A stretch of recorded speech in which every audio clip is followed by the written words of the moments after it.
Les challenges et défis sont des classiques du changement de comportement. La compétition nous galvanise et nous donne envie d'agir, de nous dépasser. Et si on utilisait des défis pour agir pour l'écologie ? Aujourd'hui dans le podcast, je reçois Mathilde, qui a cofondé Ma Petite Planète, une application mobile qui propose 3 semaines de compétition écolo et fun. Ma Petite Planète, ou MPP pour les intimes, c'est un super moyen clé en main pour sensibiliser et motiver son entourage, notamment au travail, à agir pour l'écologie.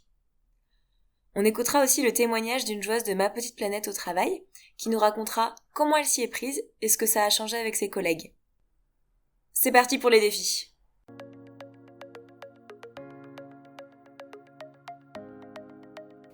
Bonjour et bienvenue dans Écolo au boulot. Je suis Cassandre Joly et mon but est de donner du sens au travail à travers l'écologie. Ensemble, nous trouvons des idées, des astuces, de la motivation et de l'inspiration pour rendre son quotidien au travail plus écologique et se sentir utile.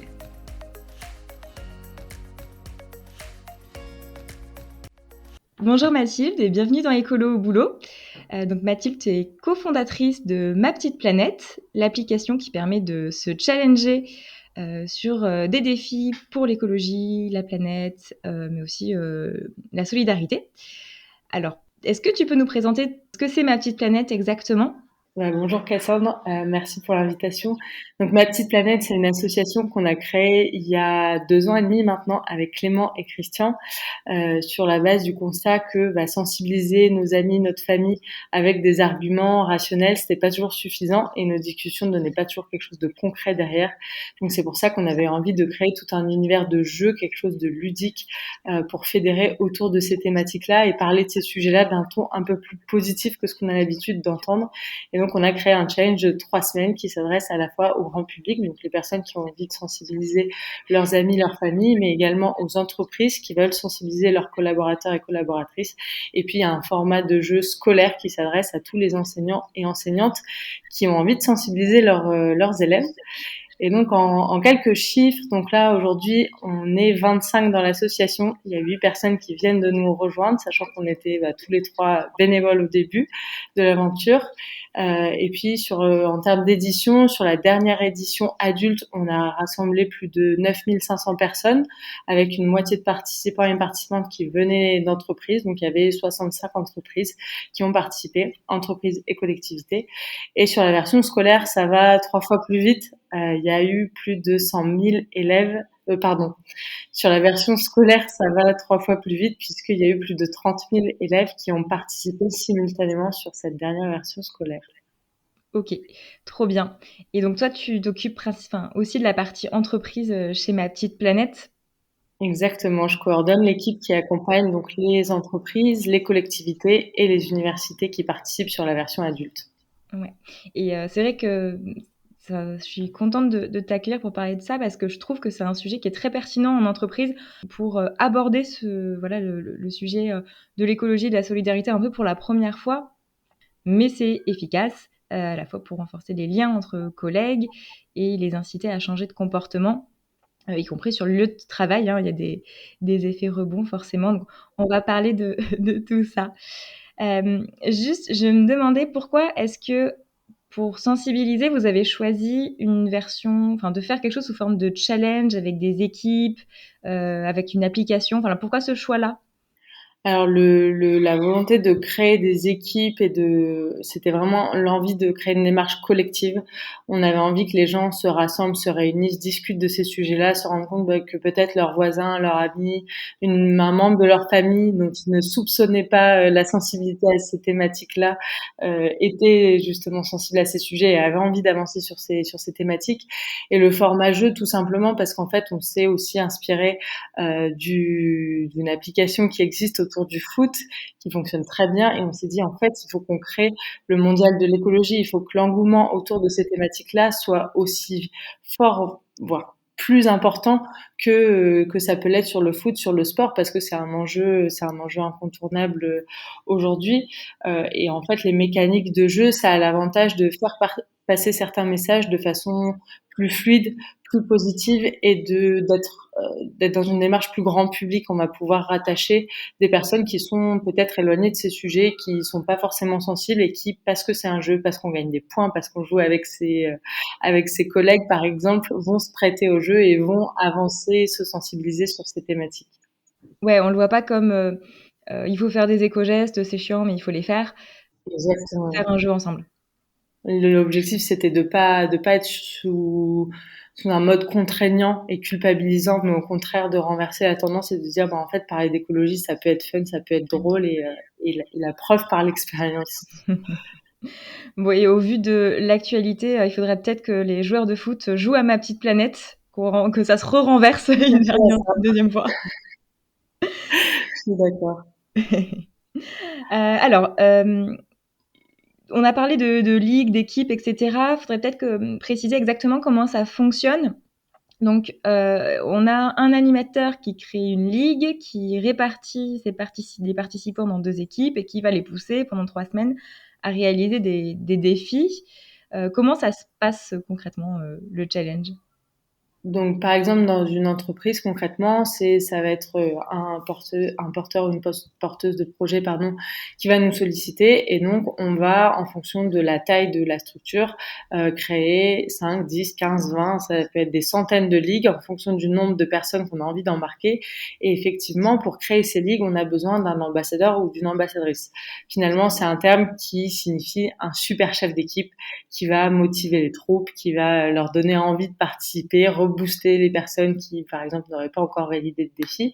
Et donc, pendant 3 semaines, les participants, à leur rythme, en fonction de leurs envies, de leurs contraintes, vont valider un maximum de défis bonus qui sont proposés parmi tous ceux qui existent. Donc, il y en a une soixantaine sur 15 thématiques différentes. Donc, on essaie vraiment de balayer très large. Ça va aller du zéro déchet au numérique, en passant par la mobilité, l'alimentation ou encore la solidarité, parce qu'on pense que c'est une thématique qui est quand même très liée à l'écologie.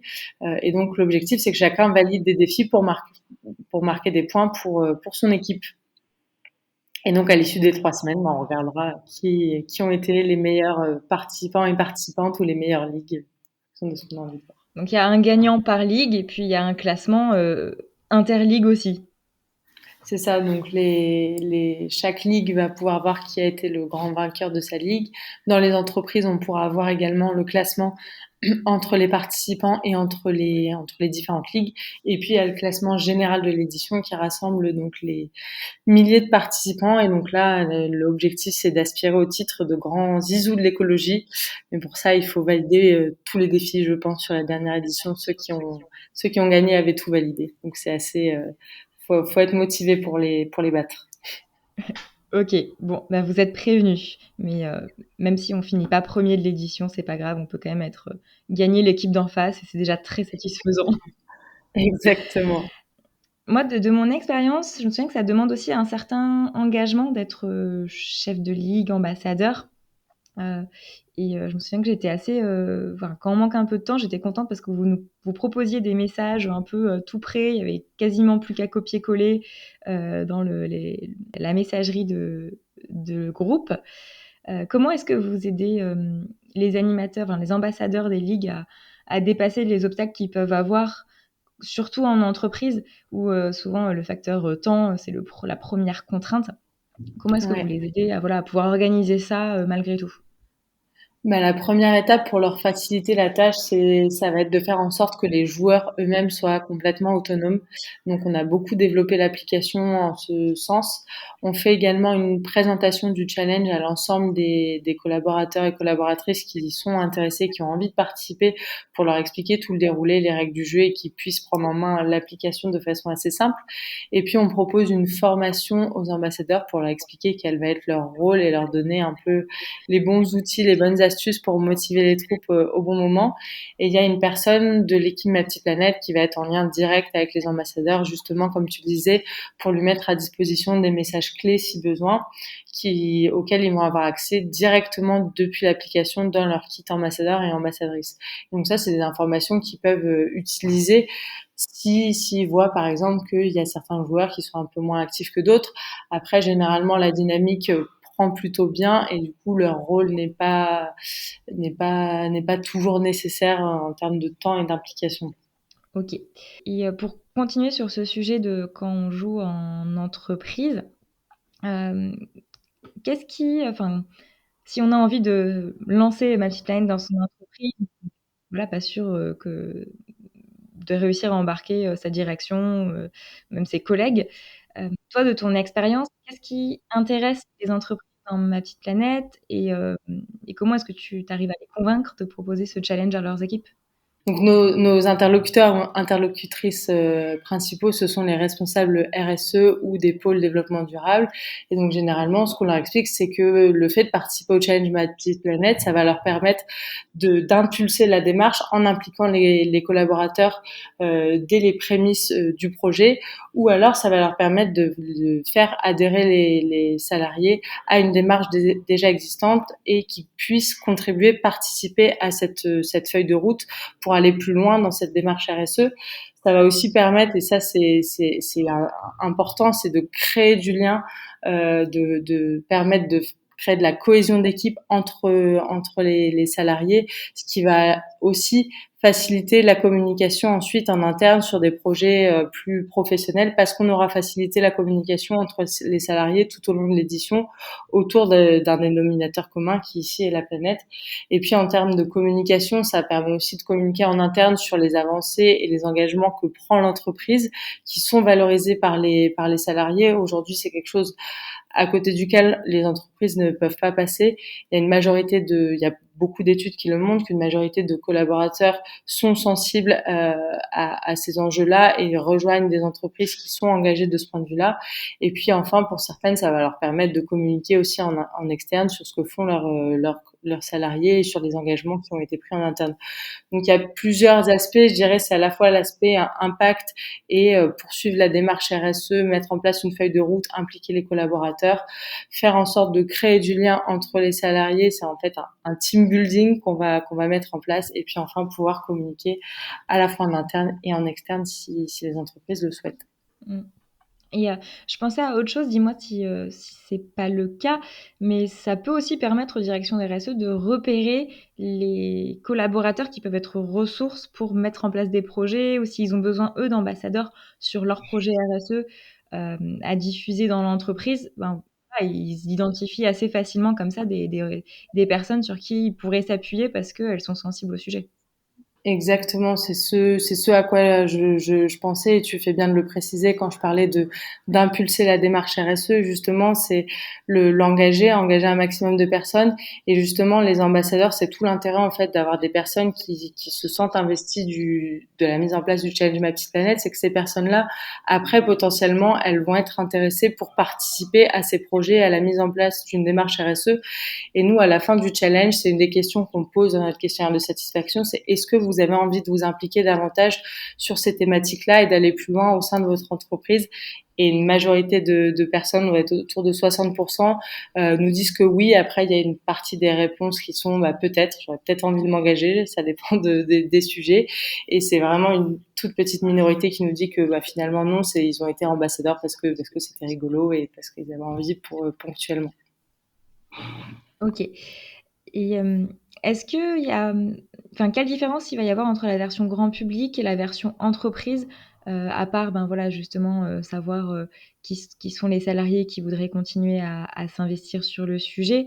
Est-ce que, par exemple, l'entreprise, elle a des défis qui sont liés à ses enjeux, internes ou des choses comme ça? Ou est-ce que c'est les mêmes défis?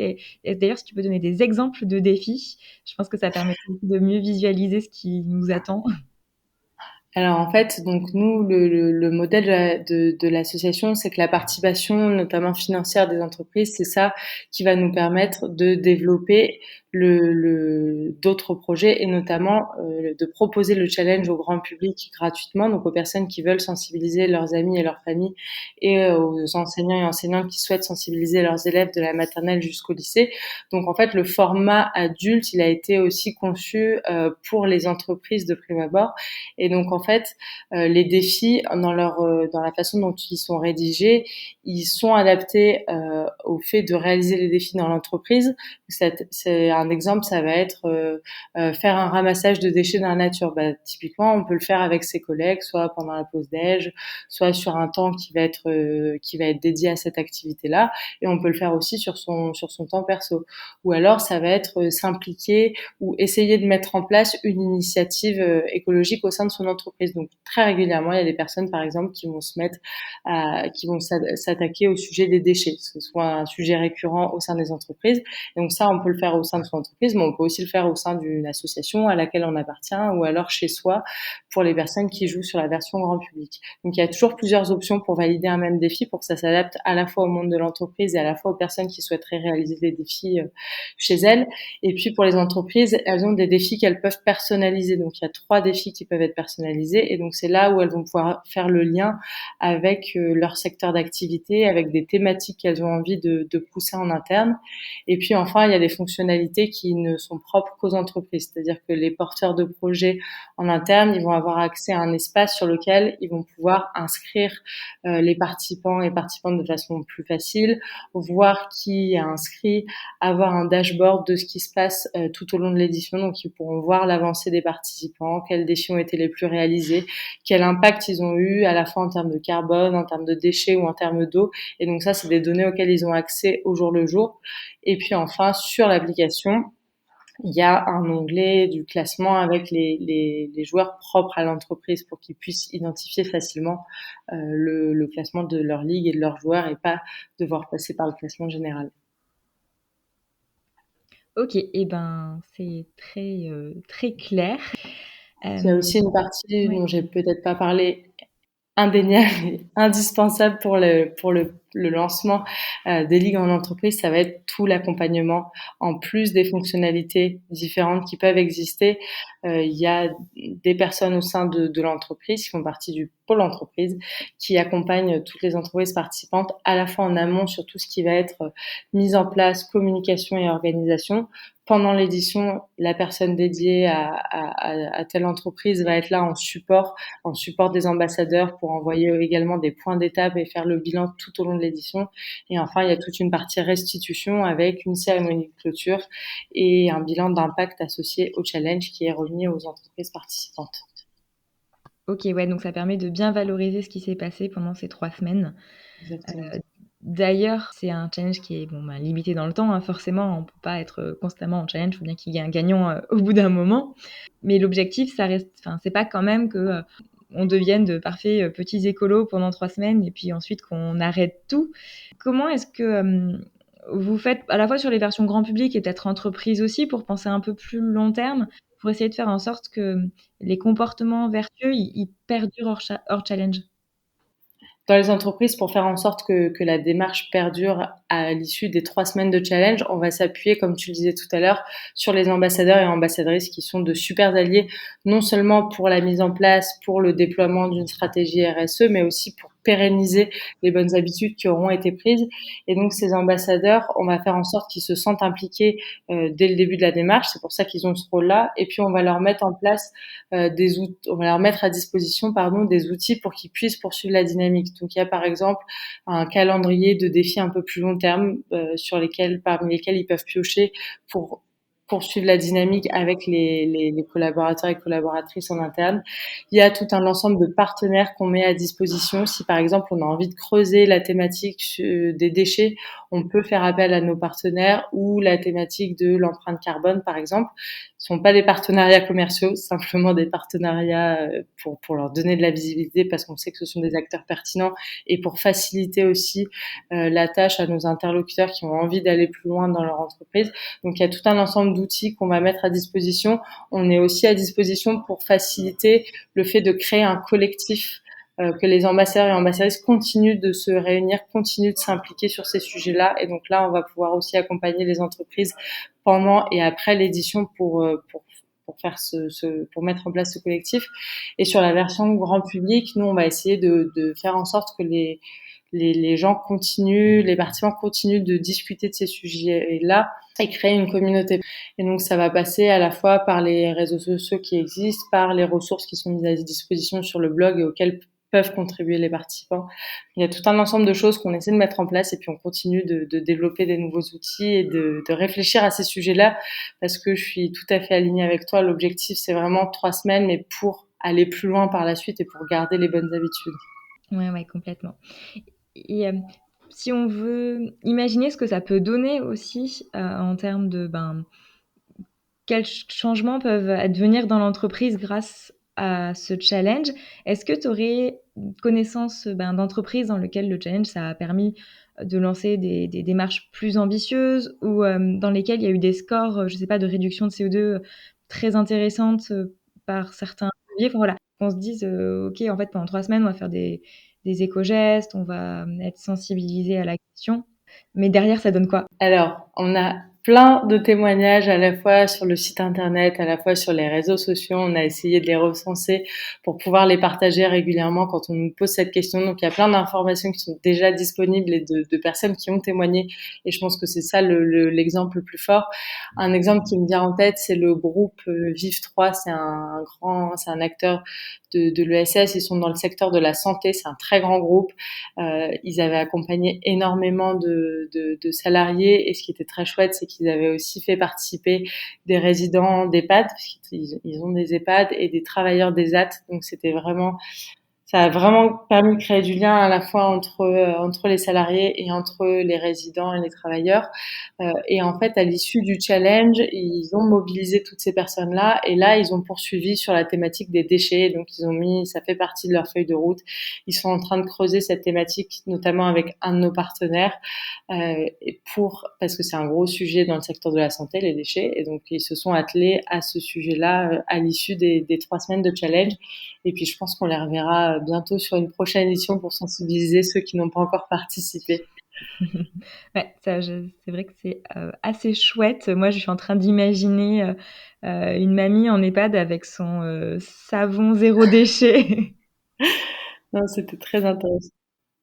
C'est vrai que c'était rigolo et puis ils ont partagé beaucoup de photos sur les réseaux sociaux et même pour nous en interne, on les avait communiquées pour montrer aussi que tout ce qu'on fait, ça a de l'impact et qu'il y a vraiment des personnes qui se sont impliquées de tous âges, de tout milieu, de tout type d'entreprise. C'est vraiment ça aussi la force du projet, c'est qu'on arrive à toucher tout type de personnes par un format qui est assez adaptable et flexible. Ouais. Et puis moi aussi, de mon côté, j'ai cherché des témoignages de salariés et j'en ai un qu'on va écouter tout de suite. Donc, une personne qui a joué à Ma Petite Planète et qui nous raconte un peu comment ça s'est passé et voilà, quelles sont un peu les conséquences dans sa structure, là où elle travaille après.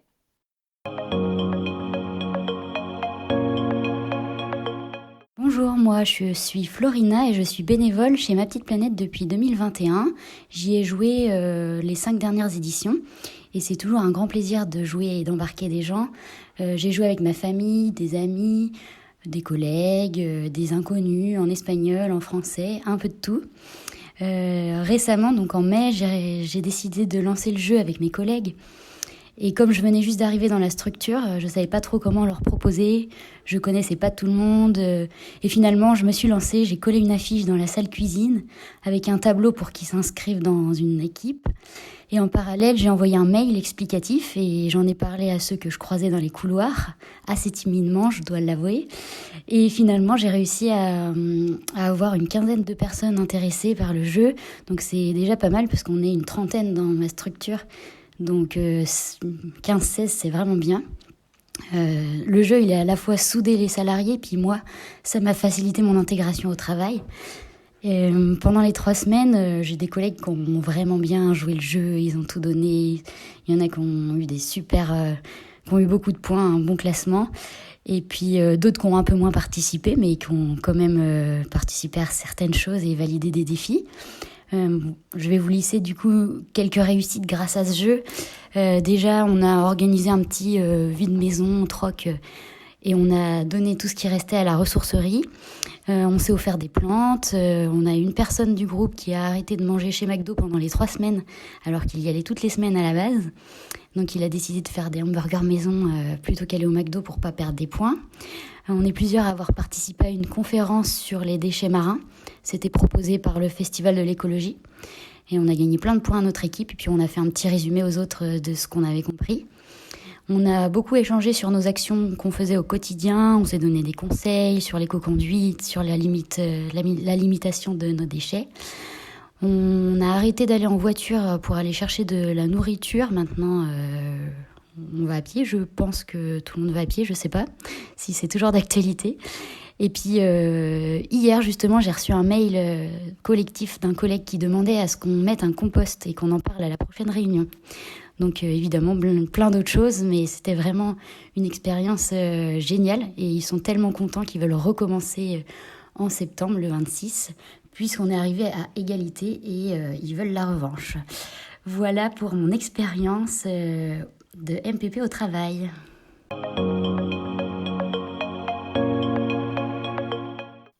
Trop chouette ce témoignage, mais bon, a priori, vous en avez plusieurs, des dizaines, des comme ça. Oui, on en a régulièrement de participants, de porteurs de projets, d'ambassadeurs, d'ambassadrices, également sur le scolaire. Enfin, voilà, c'est quelque chose qui est assez régulier et tant mieux.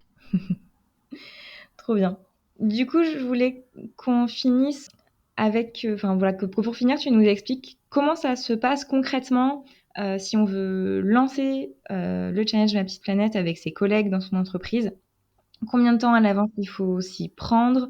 À quoi il faut se préparer? Comment ça se passe? Alors, la première étape pour se lancer, ça va être de nous contacter, soit via le formulaire sur le site internet, donc il y a une page dédiée à Ma Petite Planète en entreprise, et vous pouvez participer à un webinaire. Donc toutes les semaines, on organise un webinaire de présentation du challenge, comme ça vous donnera un bon aperçu de l'association, du challenge et de l'accompagnement qu'on propose. Et ensuite, ce qu'il faut en termes de timing, ça va dépendre de la taille de votre structure. Nous, généralement, on est assez réactif et assez flexible. Donc, pour les entreprises, je dirais jusqu'aux PME qui vont aller pour les entreprises de taille limitée jusqu'à 200, 250 salariés, on peut tout à fait se lancer une semaine avant le lancement de l'édition. Donc là, la prochaine édition aura lieu le 26 septembre. Ensuite, la suivante, ce sera le 30 janvier. Donc voilà, plus la taille est restreinte, plus on peut se lancer en dernière minute. Si c'est une très grande entreprise, bien entendu, il va falloir un petit temps pour communiquer auprès des équipes. Généralement, nous, ce qu'on préconise, c'est que une semaine avant le lancement du challenge, on lance les premières communications. C'est pas la peine de le faire trop tôt parce que les salariés ont plein de choses en tête et ils ont du travail également. Et après, il faut pas le faire trop tard pour qu'ils aient le temps de rejoindre l'aventure. Mais tout va dépendre de la taille de l'entreprise et c'est tout l'enjeu aussi de nos premiers échanges avec nos interlocuteurs, avec les personnes qui sont intéressées pour le mettre en place avec leurs salariés, c'est comprendre quels sont leurs enjeux en termes de timing, qu'est-ce qu'ils ont envie de mettre en place, combien de collaborateurs ils veulent embarquer, sur combien de sites ils sont. Il y a plein d'indicateurs qui peuvent nous permettre de savoir combien de temps ça va nous prendre pour mettre en place le challenge. Je ne sais pas si ça répond à... Ouais, si, ça répond à la question du temps. Si jamais, là, pour le 26 septembre 2022, je précise, c'est trop juste, vous pouvez toujours lancer une ligue avec vos amis pour tester, voir comment ça fonctionne si vous n'y avez jamais joué et vous aurez encore plus de billes et d'arguments pour le proposer ensuite en entreprise. Bon, et pour finir, en fait, j'ai 2 dernières questions. L'avant-dernière, à laquelle je t'avais pas préparé, c'est quoi ton défi préféré dans Ma Petite Planète? C'est une très bonne question. Mon défi préféré, je crois que mon défi préféré, c'est d'inventer une utopie collective. En fait, c'est un défi où on peut laisser libre cours à son imagination. Ça va être soit faire une fresque en peinture ou alors un petit poème ou une chanson, ou ça peut prendre n'importe quel format et on va demander aux participants de réinventer le monde de demain, le monde tel qu'ils auraient envie de l'imaginer pour les faire rêver. Parce que c'est ça aussi l'objectif du challenge, c'est d'inventer des nouveaux récits, de se dire dans quel monde on a envie de vivre demain. Et je pense que c'est nécessaire de passer par ce type de défis qui peuvent paraître anodins. Tu vois, il y a un défi, c'est faire un câlin à un arbre, ça peut paraître anodin, mais on a besoin de tout ça pour un peu se reconnecter au vivant, à la nature, et ça peut paraître bête, mais en fait c'est ça qui nous permet de comprendre pourquoi on fait tous les autres défis, parce que ça a de sens que si on prend le temps d'observer ce qui nous entoure et de savoir pourquoi en fait on a envie d'agir, pourquoi on va faire en sorte que notre ordinateur il dure 10 ans plutôt que 2, ce genre de choses, c'est important d'être animé et que ça vibre en nous, je pense. Ouais, ouais, complètement. Il faut comprendre pourquoi on fait les choses et y être sensible. Sinon, ben, on fait pas les efforts nécessaires, ou en tout cas les démarches nécessaires pour y Et puis ça permet aussi cette sensibilité d'embarquer du monde autour de soi et de pas simplement faire les défis de façon mécanique parce que ils sont dans le challenge. L'objectif, c'est qu'après on en parle et qu'on dise ah bah j'ai vécu cette chouette expérience. En fait, voilà, il faut que ce soit une expérience vécue et qu'ensuite on a envie de répandre ces nouvelles habitudes autour de soi. Ouais, c'est vrai qu'on l'a pas évoqué quand on parlait des défis, mais il y a aussi des moments où on se forme, on partage des articles. Enfin, il y a aussi cette question de je me sensibilise au sujet en général. Bon, et du coup, ma question traditionnelle dans le podcast, quel conseil écolo au boulot tu donnerais aux personnes qui nous écoutent?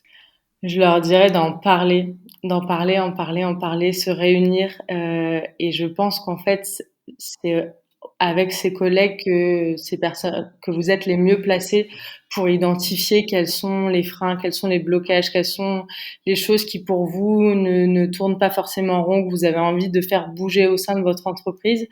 Parlez-en et essayez d'identifier ces problèmes-là. Et peut-être, nous, ce qu'on aime bien proposer généralement, c'est une petite matrice sur laquelle, en ordonnée, on mettrait le degré de difficulté d'implémenter cette solution. Et puis en abscisse, le fait que ce soit plus ou moins impactant pour la planète.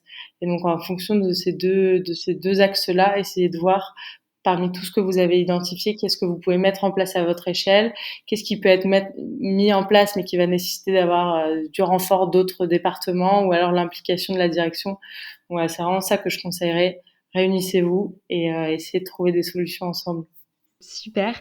Merci beaucoup. Est-ce que tu peux nous rappeler où est-ce qu'on vous retrouve? Tu nous as parlé des réseaux sociaux, faut qu'on tape Ma Petite Planète. Vous pouvez nous retrouver alors sur le site internet, c'est là où vous allez avoir toutes les informations, donc mapetiteplanète.org. Vous pouvez nous retrouver sur Instagram, Ma Petite Planète le jeu. Très récemment sur TikTok parce qu'il faut s'adapter à tous les publics. Et on a aussi envie de sensibiliser les plus jeunes parce qu'on pense que c'est là aussi qu'on aura le plus d'impact, c'est en les sensibilisant. Et puis également sur Facebook, sur tous les réseaux sociaux finalement, et sur LinkedIn. Ok, eh ben super. Mathilde, merci beaucoup. Merci à toi, merci pour l'invitation.